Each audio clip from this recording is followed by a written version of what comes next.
ത്രിയേക ദൈവനാമത്തിന് മഹത്വമുണ്ടായിരിക്കട്ടെ. യേശുക്രിസ്തുവിൽ സ്നേഹം നിറഞ്ഞ സഹോദരി സഹോദരങ്ങളെ, പരിശുദ്ധ സഭ ഇന്ന് യേശുക്രിസ്തുവിൻ്റെ ഉയർത്തെഴുന്നേൽപ്പിൻ്റെ പെരുന്നാൾ ആഘോഷിക്കുകയാണ്, അഥവാ ഈസ്റ്റർ ആഘോഷിക്കുകയാണ്. മനുഷ്യകുലത്തിൻ്റെ പാപപരിഹാരത്തിനു വേണ്ടി ഭൂമിയിലേക്ക് വന്നവനാണ് മനുഷ്യപുത്രനായ യേശുക്രിസ്തു. അതുകൊണ്ട് തന്നെ അവൻ എല്ലാ അർത്ഥത്തിലും ഒരു മനുഷ്യന് സദൃശനായി തീർന്നു. ആകൃതിയിൽ മനുഷ്യനെ പോലെ കാണപ്പെട്ടു എന്നാണ് പൗലോസ് അപ്പോസ്തലൻ ഇതിനെക്കുറിച്ച് രേഖപ്പെടുത്തിയിരിക്കുന്നത്. അവൻ ദൈവമായിരുന്നെങ്കിലും ദൈവമായുള്ള സമാനത നിലനിർത്തേണ്ട ഒരു കാര്യമായി പരിഗണിച്ചില്ല, തന്നെ താഴ്ത്തി. ആകയാൽ ദൈവം അവനെ അത്യധികം ഉയർത്തി. അതാണ് ഉയർപ്പ് പെരുന്നാൾ. അവൻ തന്നെ താഴ്ത്തി, ആകയാൽ ദൈവം അവനെ അത്യധികം ഉയർത്തി. എല്ലാ നാമങ്ങൾക്കും ഉപരിയായ നാമം നൽകുകയും ചെയ്തു. അപ്പോൾ യേശുക്രിസ്തുവിൻ്റെ മനുഷ്യാവതാരത്തിൻ്റെ പീഡാസഹനത്തിൻ്റെയും കുരിശുമരണത്തിൻ്റെയും വരെയുള്ളൊരു കാലഘട്ടമുണ്ട്. യേശുക്രിസ്തുവിൻ്റെ ഉയർത്തെഴുന്നേൽപ്പിന് ശേഷം 40 ദിവസം ശിഷ്യന്മാരെ പഠിപ്പിച്ചും ഉപദേശിച്ചും കൊണ്ട് ജീവിച്ചൊരു കാലഘട്ടമുണ്ട്. അതോടൊപ്പം സ്വർഗാരോഹണം ചെയ്ത് പിതാവിൻ്റെ തിരുസന്നിധിയിലേക്ക് പരിശുദ്ധാത്മാവിനെ നൽകാമെന്ന് വാഗ്ദാനം നൽകിക്കൊണ്ട് സ്വർഗാരോഹണം ചെയ്ത ഒരു കാലഘട്ടമുണ്ട്. അങ്ങനെ നമുക്ക് യേശുക്രിസ്തുവിൻ്റെ ജീവിതത്തെക്കുറിച്ച് ഇങ്ങനെ 3 കാലഘട്ടങ്ങളായിട്ട് തിരിക്കാം. ഇതിൽ മനുഷ്യാവതാരം ചെയ്ത് പരസ്യ ശുശ്രൂഷ കാലഘട്ടം എന്ന് പറയുന്നത് പിതാവിൽ നിന്ന് പുറപ്പെട്ടു വന്നവൻ ഈ ഭൂമുഖത്തുള്ള മനുഷ്യൻ്റെ ഹൃദയത്തിലെ ദൈവത്തെക്കുറിച്ചുള്ള മനോഭാവങ്ങളെ മാറ്റിക്കൊണ്ട് ഞാനും പിതാവും ഒന്നാണ് എന്ന് ജനത്തെ പഠിപ്പിച്ച ശേഷം പിതാവ് ആരാണെന്ന് അന്വേഷിച്ചവരോട് നിങ്ങളവനെ കണ്ടു കഴിഞ്ഞു, എന്നെ കാണുന്നവൻ പിതാവിനെ കാണുന്നുവെന്ന് പഠിപ്പിച്ചവൻ. അങ്ങനെ പഠിപ്പിച്ചവനായ യേശുക്രിസ്തു താൻ ദൈവമാണെന്ന് സ്വയം വെളിപ്പെടുത്തിക്കൊണ്ട് പരസ്യ ശുശ്രൂഷകളിൽ രോഗികളെ സുഖപ്പെടുത്തിക്കൊണ്ടും പിശാചുകളെ ബഹിഷ്കരിച്ചുകൊണ്ടും വലിയ അത്ഭുത പ്രവർത്തനങ്ങൾ നടത്തിക്കൊണ്ടും മനുഷ്യയിടയിൽ ജീവിച്ചു. അവനിൽ നിന്ന് പലരും സൗഖ്യവും സമാധാനവും ഒക്കെ സ്വീകരിക്കുന്നത് നമുക്ക് കാണുവാനായിട്ട് സാധിക്കും. എന്നാൽ യേശുക്രിസ്തു മനുഷ്യൻ്റെ പാപത്തിൻ്റെ പരിഹാരത്തിനായി ചെയ്തൊരു ബലിയുണ്ട്.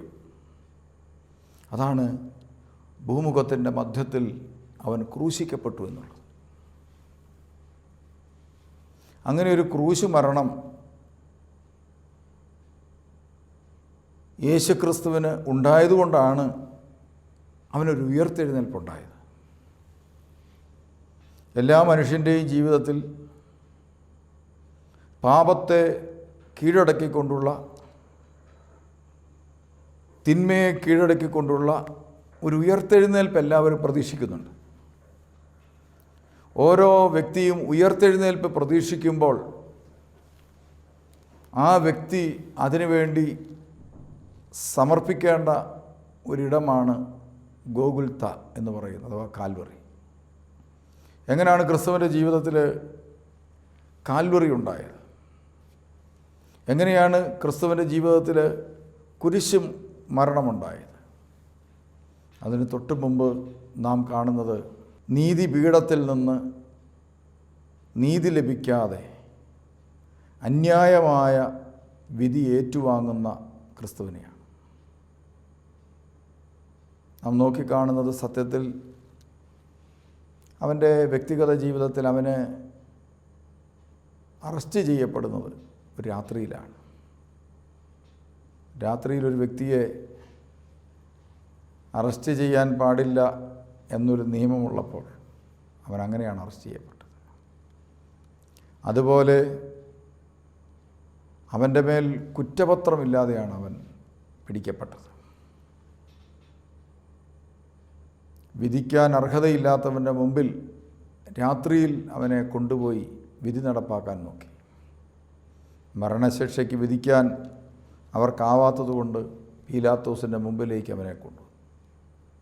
പീലാത്തോസിൻ്റെ മുമ്പിൽ വെച്ച് ഒരു വലിയ സമൂഹം, അവനെ സ്വീകരിക്കാത്ത, സ്നേഹിക്കാൻ കഴിയാതെ പോയൊരു സമൂഹം അവനെതിരായി കുറ്റാരോപണം നടത്തി. അവസാനം അന്യായമായ, ലോകത്തിലെ ഏറ്റവും നീചമായ ഒരു മരണത്തിനും അവൻ വിധിക്കപ്പെട്ടു. അതിനുശേഷം അസഹനീയമായ പീഡകളും അടികളും മുൾക്കിരീടവും അങ്ങനെ ഒരു ജീവിതയാത്രയും അവനുണ്ടായി. മനുഷ്യൻ ഇന്ന് നേരിടുന്ന ഏറ്റവും വലിയ ഒരു പ്രതിസന്ധിയാണ് അവൻ്റെ വ്യക്തിഗത ജീവിതത്തിലെ മുറിവുകൾ, അവന് കിട്ടാതെ പോയ നീതി, അന്യായമായി അവനേറ്റ പരിക്കുകൾ, മറ്റുള്ളവരാൽ ഒറ്റപ്പെട്ടതിൻ്റെ ഓർമ്മകൾ, കൂടെ നിൽക്കുമെന്ന് പ്രതീക്ഷിച്ചവർ തള്ളിക്കളഞ്ഞതിൻ്റെ നൊമ്പരങ്ങൾ, താൻ സ്നേഹിച്ച് കൂടെ കൂട്ടിയവരാൽ വഞ്ചിക്കപ്പെടുന്നതിൻ്റെയോ തള്ളിപ്പറയപ്പെടുന്നതിൻ്റെയോ ഒറ്റിക്കൊടുക്കപ്പെടുന്നതിൻ്റെയോ നൊമ്പരങ്ങൾ, താൻ തനിക്കുള്ളതിൽ നിന്ന് പങ്കുവെച്ച് നൽകി അനുഭവിച്ചവർ തന്നെ കണ്ടില്ല എന്നടിച്ച്, താൻ സഹായിച്ചവർ, താൻ പങ്കുവച്ചവർ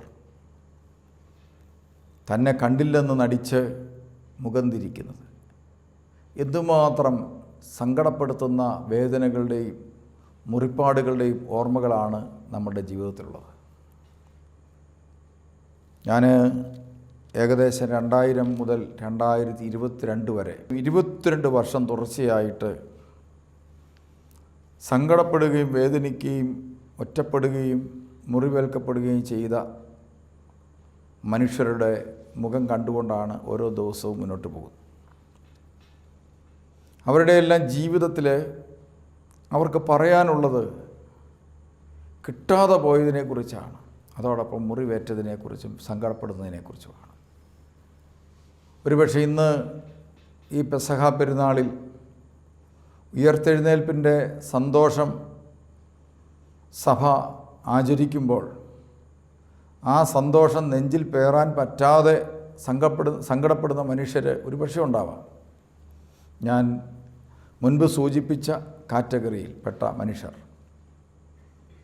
അവരൊക്കെ ഒന്ന് ഓർക്കുക, ഒരു ഉയർത്തെഴുന്നേൽപ്പിൻ്റെ ശക്തിയും ചൈതന്യവും ഒരു മനുഷ്യന് ഈ ഭൂമുഖത്ത് സ്വന്തമാക്കണമെങ്കിൽ അതിന് മുമ്പുള്ള പീഡാസഹനത്തിൻ്റെയും കുരിശുമരണത്തിൻ്റെയും നൊമ്പരം സ്വയം ഏറ്റുവാങ്ങാൻ സമർപ്പിക്കേണ്ടതായിട്ടുണ്ട്. ഈ ഭൂമിയിൽ 2 വഴികളാണുള്ളത്. ഒന്ന് വിശാലമായ വഴി, മറ്റൊന്ന് ഇടുങ്ങിയ വഴി.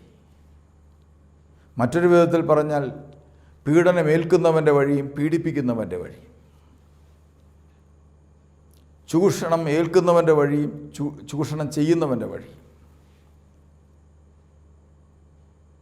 മർദ്ദിക്കുന്നവൻ്റെ വഴിയുണ്ട്, മർദ്ദനമേൽക്കുന്നവൻ്റെ വഴിയുണ്ട്. മറ്റുള്ളവൻ്റെ അർഹിക്കുന്നത് പിടിച്ചെടുക്കുന്ന അനീതിയുടെ വഴിയുണ്ട്, അർഹിക്കുന്നത് കിട്ടാതെ പോയ മനുഷ്യൻ്റെ വിലാപത്തിൻ്റെ വഴിയുണ്ട്, നീതി കിട്ടാത്തവൻ്റെ വഴിയുണ്ട്.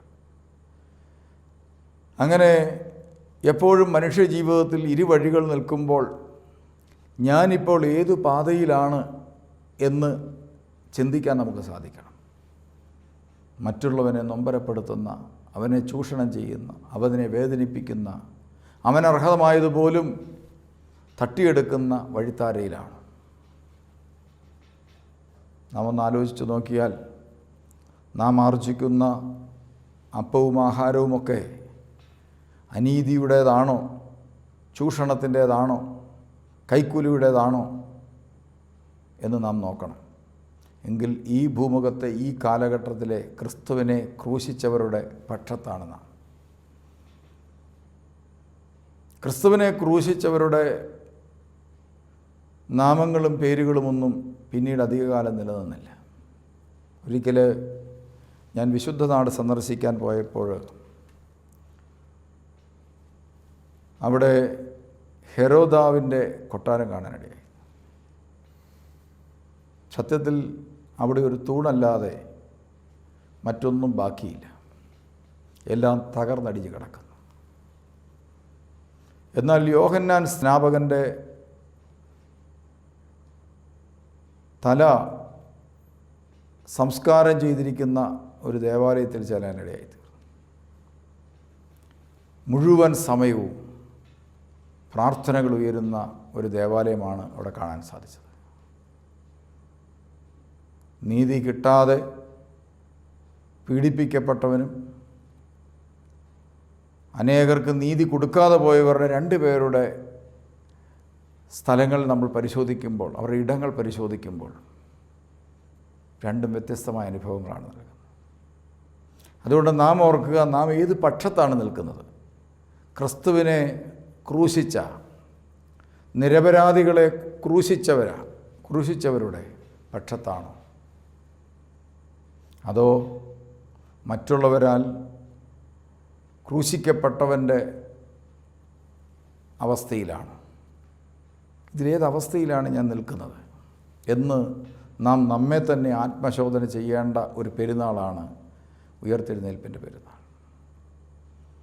ഈ ഭൂമിയിൽ നമുക്ക് നീതി കിട്ടാത്ത മനുഷ്യനാണെങ്കിൽ ഓർക്കുക, നമുക്ക് വേണ്ടി ഉയർത്തെഴുന്നേൽപ്പിൻ്റെ ക്രൂശുമരണത്തിൻ്റെയും പീഡാസഹനത്തിൻ്റെയും ഒക്കെ വേദനകൾക്കപ്പുറത്തുള്ള ഒരു ഉന്നത ജീവിതത്തിൻ്റെ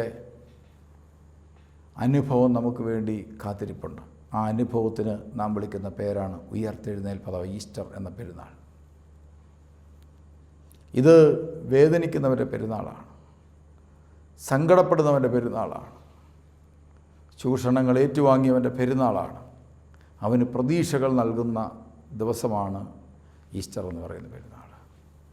അതുകൊണ്ടാണ് ഇതിൻ്റെ വിക്റ്റിമായി തീർന്ന, ഇതിൻ്റെ പാത്രമായി തീർന്ന ഈ പ്രതിസന്ധികളുടെ യേശുവിൻ്റെ പീഡാസഹനത്തിൻ്റെയും കുരിശുമരണത്തിൻ്റെയും നാളിൽ അതിൻ്റെ ഏറ്റവും വലിയൊരു വിക്റ്റിമായി മാറിയത് സത്യത്തിൽ ശിഷ്യന്മാർ തന്നെയാണ്. എല്ലാം ഉപേക്ഷിച്ച് യേശുക്രിസ്തുവിനെ അനുഗമിച്ചവർ. അവർ വല്ലാണ്ട് പരിഭ്രമിച്ചു പോയി. അവർ കഥകടച്ച് വല്ലാതെ വേദനിച്ച് നഷ്ടങ്ങളുടെ കഥ പറയുന്ന, വേദനകളുടെ കഥ പറയുന്ന ആ ഒരു സമൂഹത്തിൻ്റെ മധ്യത്തിലേക്ക് യേശു വന്ന് നിന്നു. ഭിത്തികൾ അവന് തടസ്സമായിരുന്നില്ല. ചുരുക്കി പറഞ്ഞാൽ തടസ്സങ്ങളൊന്നും തടസ്സമല്ലാത്ത ഉയർത്തെഴുന്നേൽപ്പിൻ്റെ ഒരു പെരുന്നാളുണ്ട് എല്ലാ മനുഷ്യനും. അത് കാത്തിരിക്കേണ്ടത് നമ്മുടെ ഒരു പ്രത്യാശയാണ്. അതിൻ്റെ മധ്യത്തിൽ നിന്നുകൊണ്ട്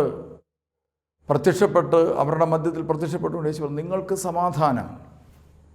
ഇപ്രകാരം പറഞ്ഞുകൊണ്ട് അവൻ തൻ്റെ കൈകളും വിലാപ്പുറവും അവർക്ക് കാണിച്ചു കൊടുത്തു.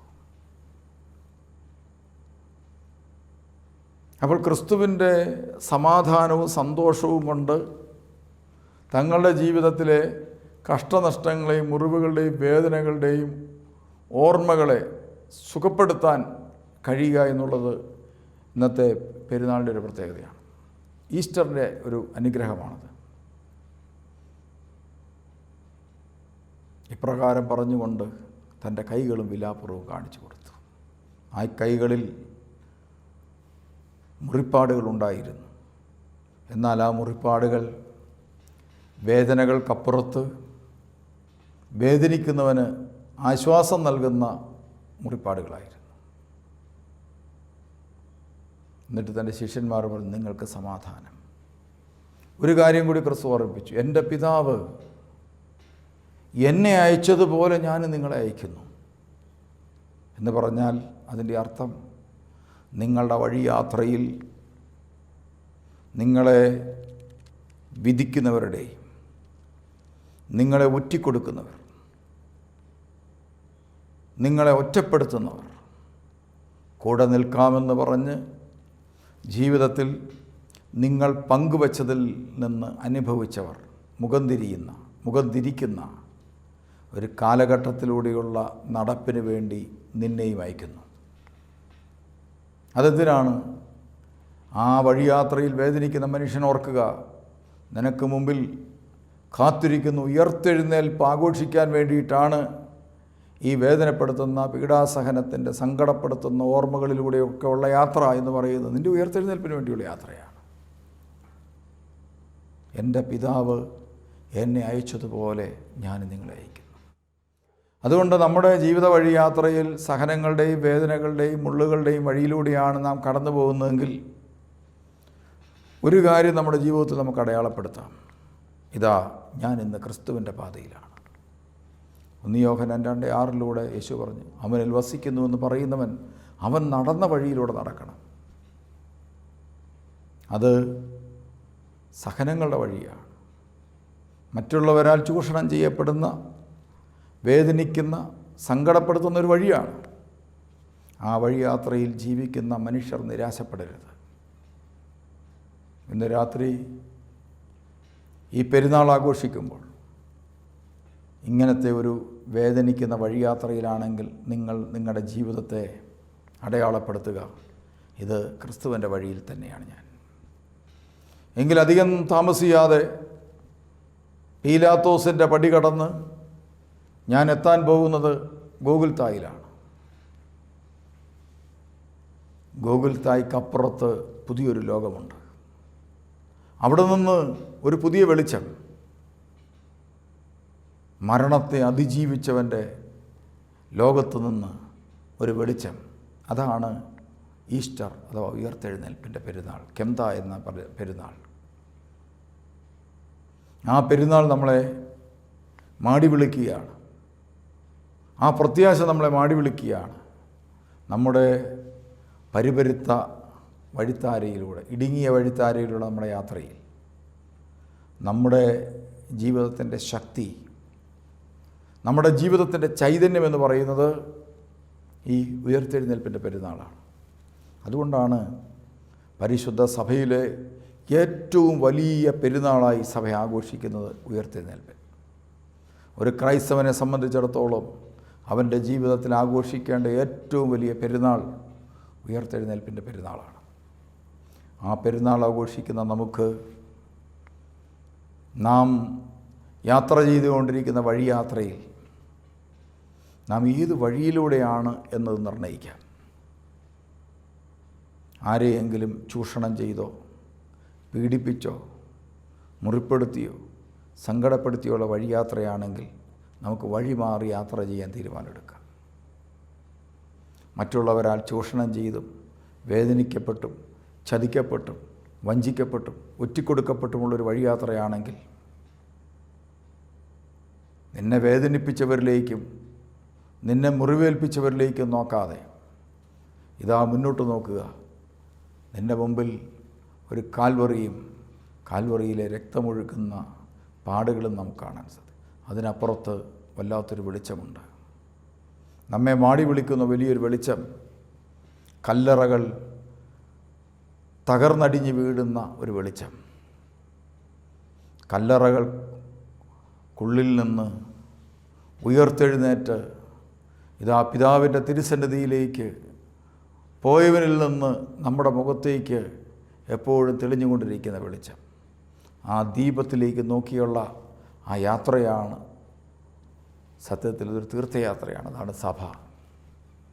അതുകൊണ്ട് ഈ കാലഘട്ടത്തിൽ സഭ നേരിടുന്ന നൂറായിരക്കണക്കിന് വേദനകളും പ്രതിസന്ധികളും പ്രയാസങ്ങളും നമുക്കുണ്ട്.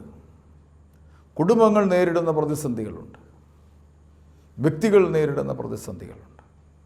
ഈ അടുത്ത കാലങ്ങളിലായി നാം കണ്ട ഒത്തിരി അധാർമികതകളുടെ കഥയുണ്ട്. അതിലേറ്റവും പ്രധാനപ്പെട്ടതാണ് ഉക്രൈൻ എന്ന് പറയുന്ന രാജ്യത്തെ അതിലേക്ക് അതിക്രമിച്ച് കയറി ആക്രമണം നടത്തുമ്പോൾ സ്വന്തം ഭവനത്തിൽ നിന്ന്, സ്വന്തം രാജ്യത്ത് നിന്ന്, സ്വന്തം ഗ്രാമത്തിൽ നിന്ന്, താൻ ആർജിച്ച വസ്തുക്കളിൽ നിന്ന് എല്ലാം പുറന്തള്ളപ്പെട്ട് മണിക്കൂറുകൾ വെടിനിർത്തലിൻ്റെ ഇടയിൽ എല്ലാം ഉപേക്ഷിച്ച് തൻ്റേതല്ലാത്ത ഒരു രാജ്യത്തേക്ക് കടന്നു പോകേണ്ട മനുഷ്യർ. എത്ര സങ്കടകരമായ, എത്ര വേദനാജനകമായ, കുട്ടികൾ പോലും കരഞ്ഞുകൊണ്ട് തങ്ങളുടെ രാജ്യം ഉപേക്ഷിക്കുന്ന, തങ്ങൾക്ക് സുരക്ഷിതം നൽകേണ്ട രാജ്യം ഉപേക്ഷിച്ചുകൊണ്ട്, സ്വത്തുക്കൾ ഉപേക്ഷിച്ചുകൊണ്ട്, എല്ലാം ഉപേക്ഷിച്ചുകൊണ്ട് ഒന്നുമില്ലാത്തവനെ പോലെ അഭയാർത്ഥിയായി മറ്റൊരു രാജ്യത്തേക്കുള്ളൊരു യാത്ര, സുരക്ഷിതത്വമുള്ള ഒരു രാജ്യത്തേക്കുള്ളൊരു യാത്ര.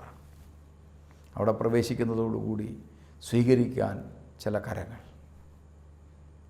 നാം ഓർക്കുക, ചിലപ്പോഴൊക്കെ നമ്മുടെ വ്യക്തിഗത ജീവിതവും ഇതുപോലെ നമുക്ക് അർഹിക്കുന്നതൊക്കെ ലഭിക്കാതെ പലപ്പോഴും പലതും ഉപേക്ഷിച്ച് യാത്ര ചെയ്യേണ്ടി വന്നിട്ടുള്ളവരായിരിക്കാം നമുക്ക്. അതിനപ്പുറത്തൊരു ലോകമുണ്ട്, നിത്യതയുടെയും സ്നേഹത്തിൻ്റെയും ഉയർത്തെഴുന്നേൽപ്പിൻ്റെയും ഒരു ലോകം. ആ ലോകത്തു നിന്ന് നമ്മുടെ മുഖത്തേക്ക് അടിക്കുന്ന പ്രകാശത്തിൽ ജീവിക്കാനും ആ പ്രകാശത്തെ ജീവിതത്തിൽ പ്രതിഫലിപ്പിക്കുവാനും നമുക്ക് കരുത്ത് ലഭിക്കേണ്ടതിന് നമ്മുടെ ജീവിതത്തിലെ പീഡാസഹനങ്ങളെയും കുരിശുമരണങ്ങളെയും നമ്മുടെ അന്യായമായ വിധികളെയും ഒക്കെ നമുക്ക് ജീവിതത്തോട് ചേർത്ത് പിടിക്കാൻ,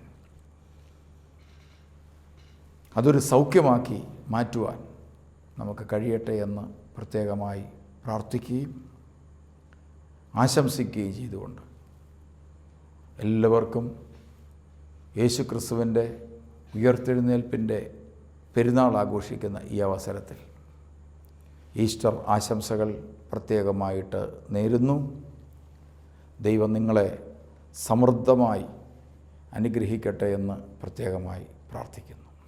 ദൈവനാമത്തിന് മഹത്വമുണ്ടായിരിക്കട്ടെ.